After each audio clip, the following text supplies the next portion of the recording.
गुरु माटीर गुरु राधाकृष्ण जन्म 1888 सेप्टेंबर 5 आज मध्य सेप्टेंबर 5 राधाकृष्ण कृष्ण राधा चमत्कार दिव्य संयोग पुरोहित बापा राधाकृष्ण को पाठ पढ़ाइले नहीं। राधाकृष्ण थिले लाजकुला नम्र और सुधार।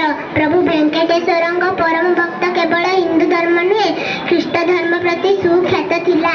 प्रचंड स्मृति शक्तिर गंतावर थिला।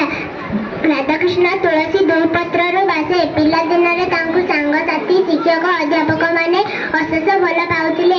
बीए परीक्षा राधाकृष्ण विश्वविद्यालय टपर हेले। दर्शन शास्त्र आगाध पांडित्य थिला। पिला दिन में जे पिला पाठ पढ़िबार राह पाउनथिले से पिला मानकु पाठ पढ़िबार राह देले।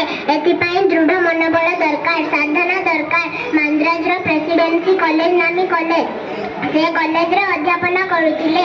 राधाकृष्ण शिशु परी सरल, वज्र परी कठोर थांती। दर्शन शास्त्र भली जटिल विषय को एपरी सरल भाव से बुझाई पारदांती कि जे तांको क्लास बेले पाख कक्षर पिला माने तांको पाठ सुनिबाकू उठी आसुथिले।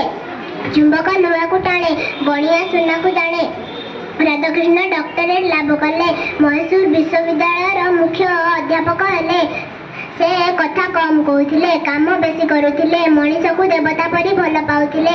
छात्र छात्री सहित आत्मीय परी मिशुथिले। आरंभ हैला बही लेखा पर्व। जो बही सारा पृथ्वीर से दिन चहल पकाई देला। अमेरिका रे हिंदू धर्म प्रचार और प्रसार कले। भारत संस्कृति एक महान संस्कृति अटे। एकमात्र लक्ष्य विभिन्नता मध्य एकता। पूर्व पश्चिम मिलन सेतु बंद है। सर्वपल्ली गाँव में राधाकृष्ण प्राच्यर गुरु पाश्चात्यर गुरु हेले। रूर अर्थ अंधार, रूर अर्थ दूरेवा। अंधार रे जे आलोक देखांती से हेले सद्गुरु।